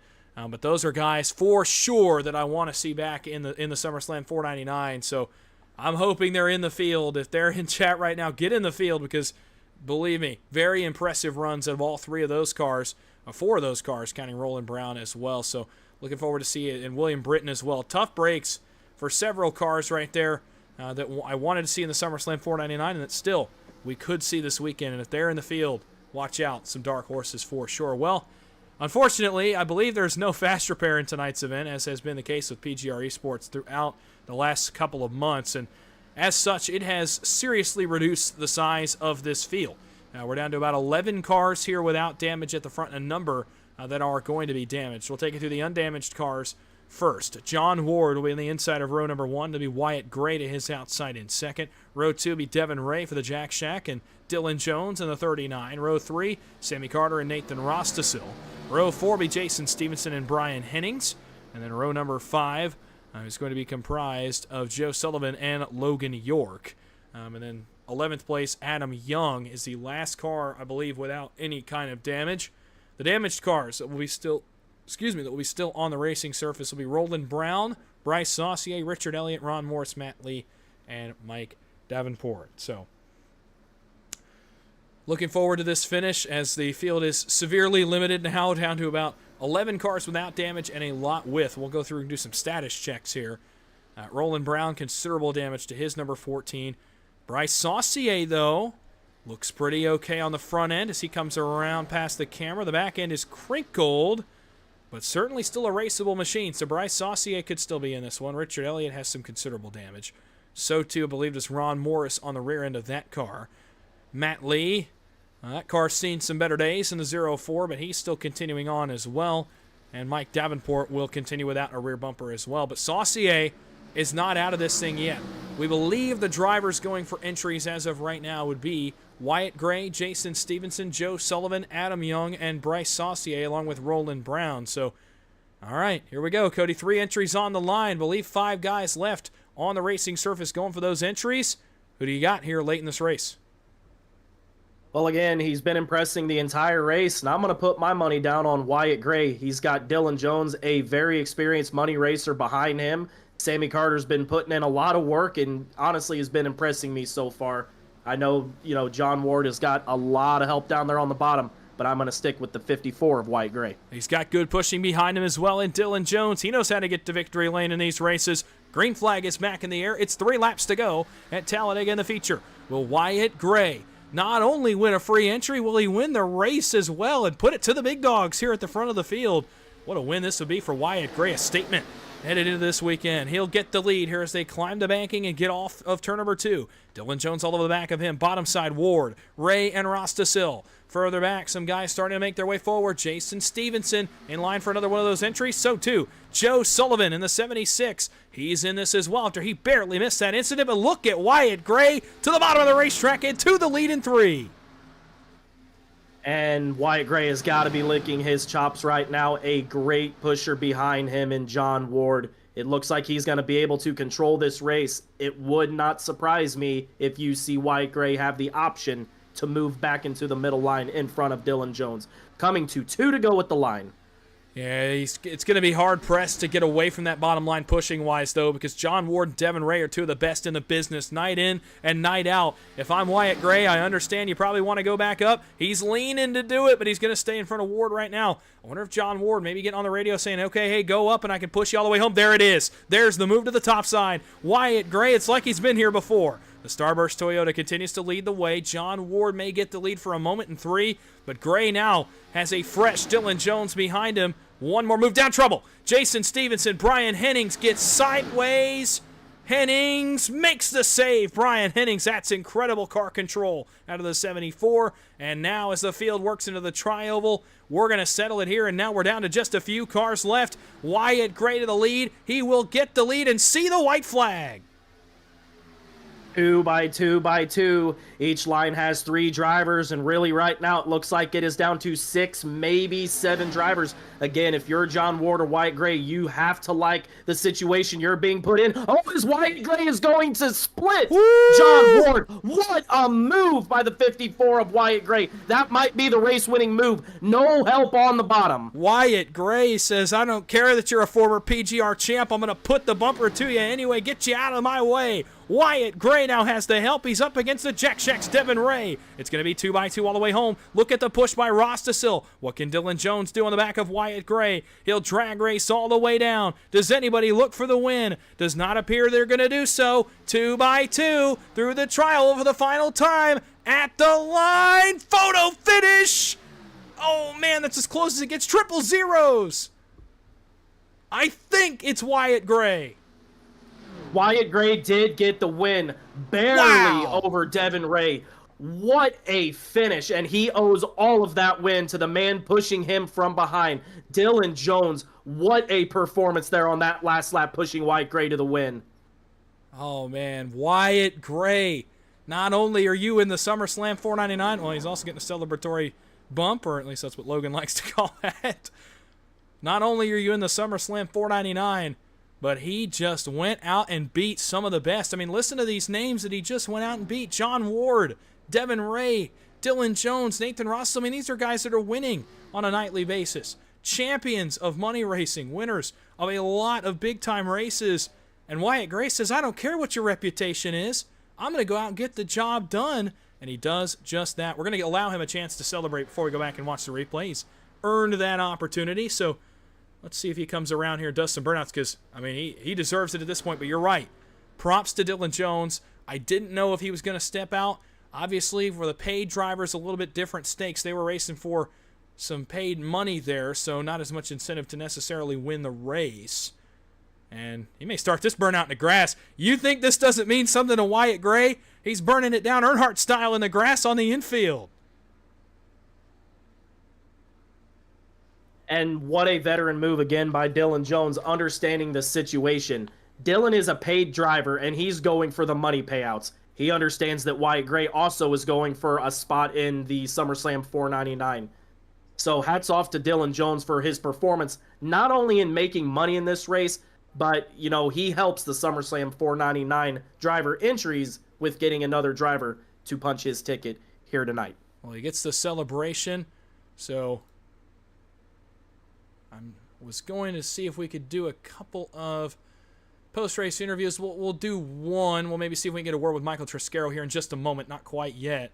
But the top three kind of all over the place. Again, it's kind of a weird situation. This is not one of our normal races, so we will not get to hear from the top three tonight. But we will get to hear from Michael Triscaro as a final word before the SummerSlam this weekend, as Wyatt Gray punches his ticket and does so by going to victory lane by 6/1000ths of a second over the Jack Shack's Devin Ray.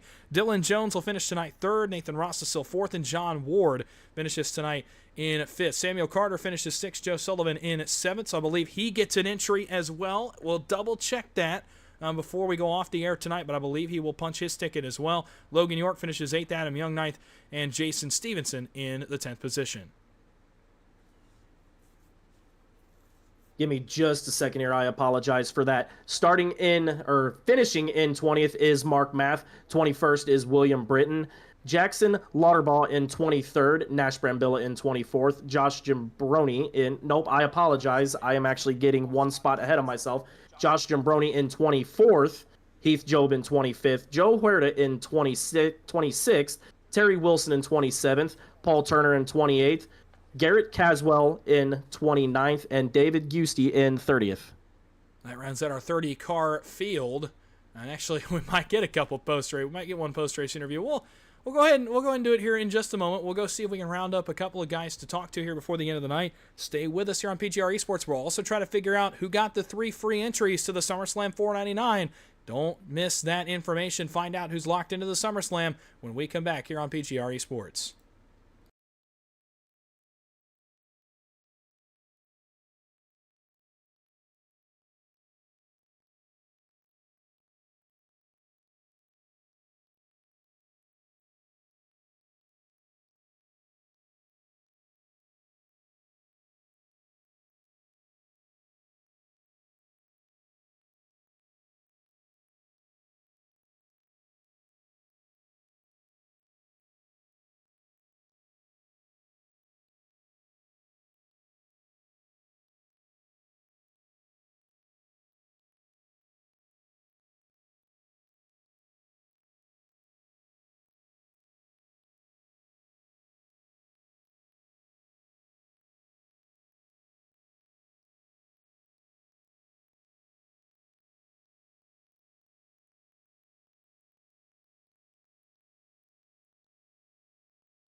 Back live at the Talladega Superspeedway. We'll move into our post-race interviews now as we get into the top three on the Speedway. We'll get a word with Michael Triscaro before we go off the air as well. We'll start with the man who finished in the third position, and Kody Neagles, my broadcast partner, stands by with Dylan Jones. Dylan, it's the boys in the booth. You got a copy? Sure do. Very good performance tonight, and it looked like you had a look potentially at the win. Was there any thoughts at trying to make a move on Wyatt Gray, or were you just content in pushing him and getting him locked into the slam? There's a kind of a little bit of a mess up there at the end with John getting pushed out. I was going to try and help him there, but no, I was just going to sit where I was. We didn't really have a lot of cars behind us. The pack didn't have a lot of momentum going, so I was just going to push wherever I ended up, and P2, I'll take it for the money spots. Well, and it seemed like, that's going to be the veteran move when you only had, I want to say after the wreck happened, there was only 6 drivers really that were vying for the win there. So very smart move on your part, and you take home a little bit of money. And more importantly, you have good momentum going into this weekend. What do you expect this weekend going into the SummerSlam, and how are you going to attack the race? Like I always do, ride the back. And then come up at the end, and I hope it pays off. But I'm excited. It's always fun. It's gonna be, if we make it all the way to the feature, full length race. So hopefully some strategy comes into the feature race. But preliminary races, a lot of times, have probably come down to survival and luck.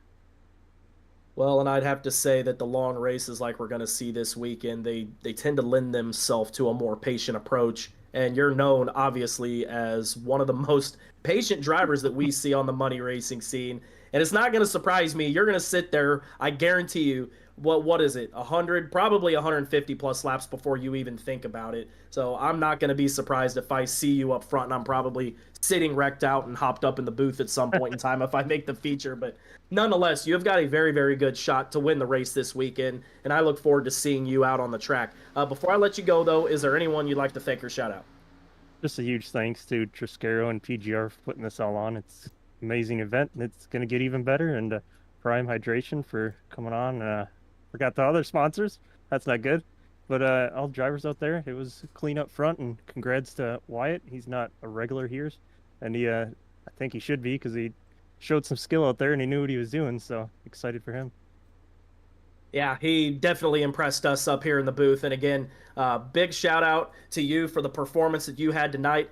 Again, looking forward to racing against you. And thank you for, our driver base right now in PGR and across money racing seems to be getting a lot of mainstream appeal. You've been a regular for a long time here. I thank you for being able, you show up night in and night out. And I think we can all get together regardless of the competition. When this gets done this weekend, I think we're all going to be tipping our caps to each other. So again, big shout out for your performance tonight. Go get some sleep and get prepared for this weekend. It is going to be a wild one. All right. Thanks, guys.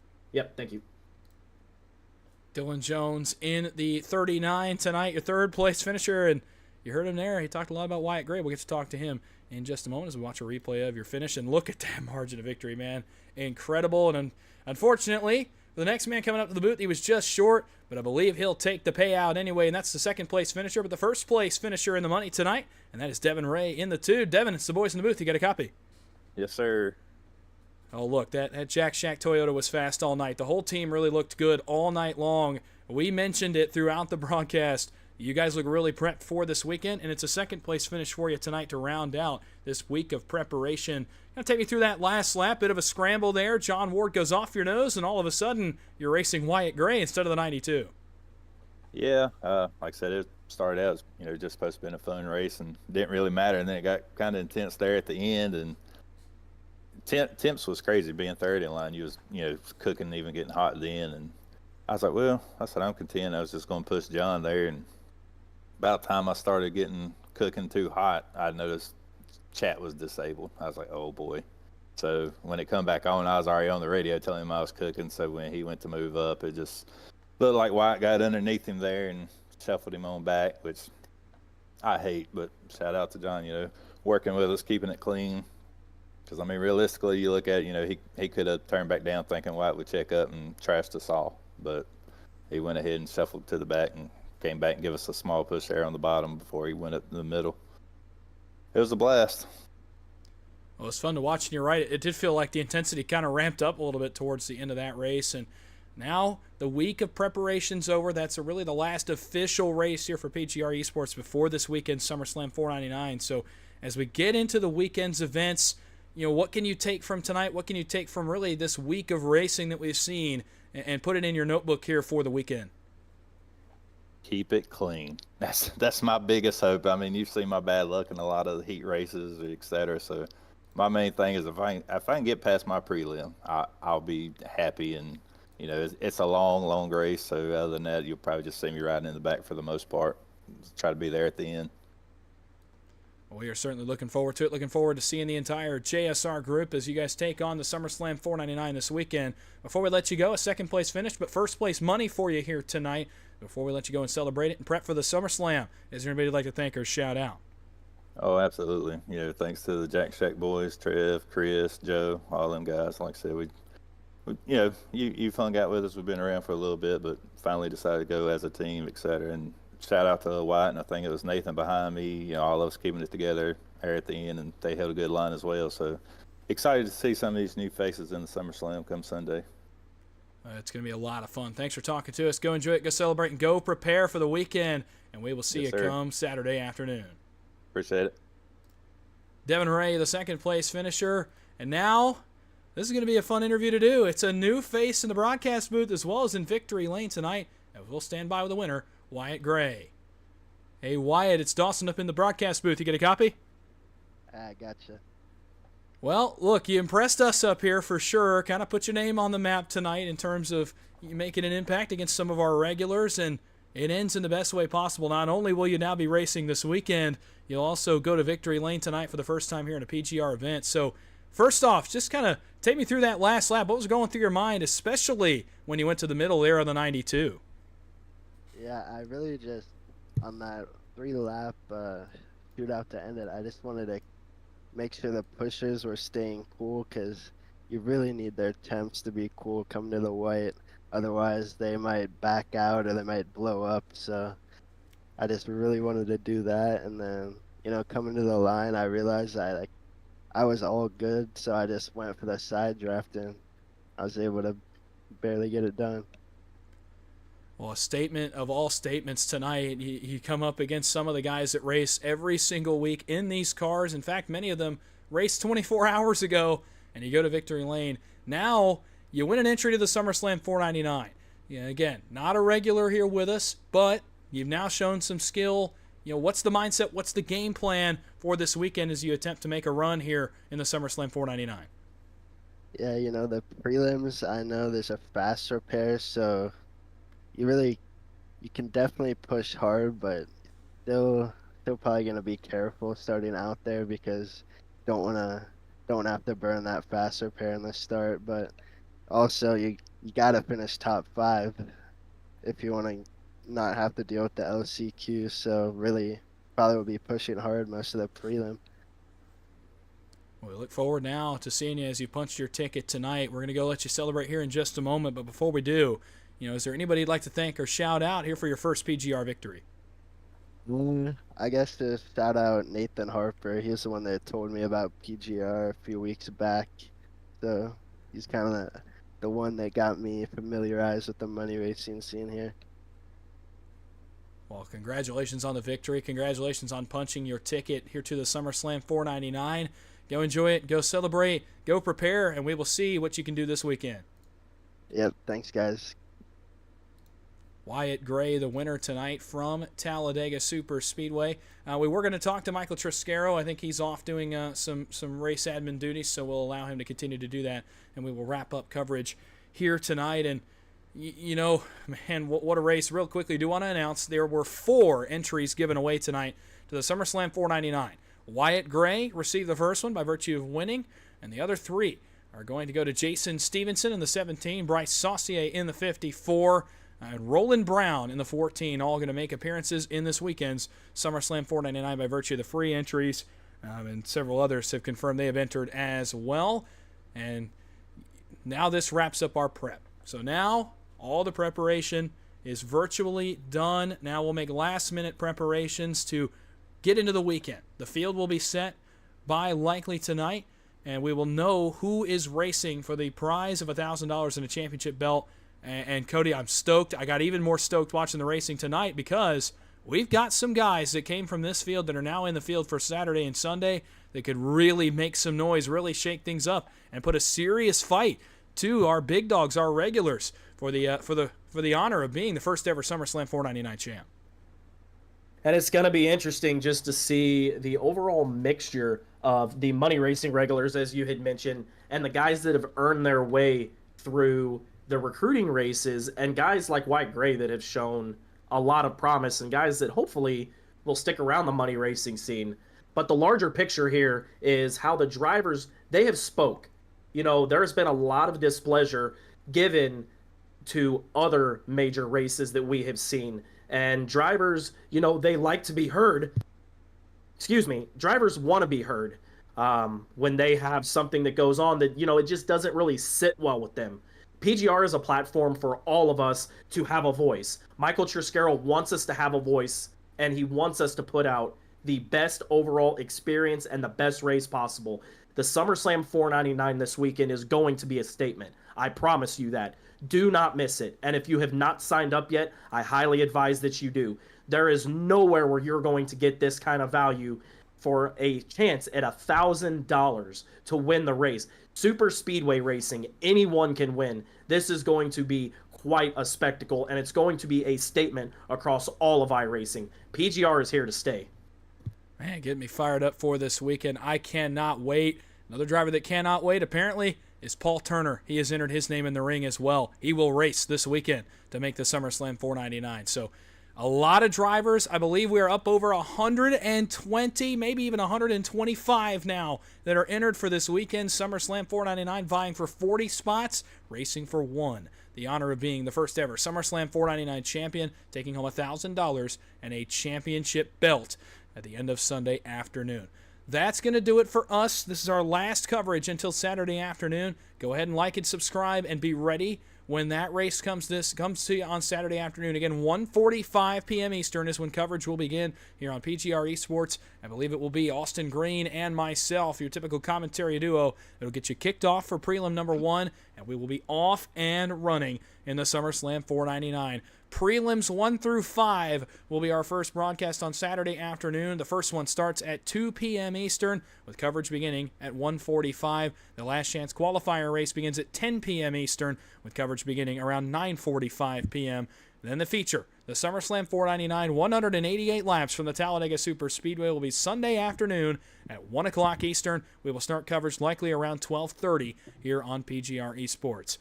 You've been watching live coverage of the last recruitment race. Wyatt Gray wins his way into the SummerSlam 499 and wins the race to boot. And he'll be racing this weekend along with many, many others. We hope you join us. Thank you so much for watching. For my broadcast partner, Kody Neagles, my name is Dawson Wise, and you've been watching PGR eSports. And until then, be back with us Saturday, and we will see you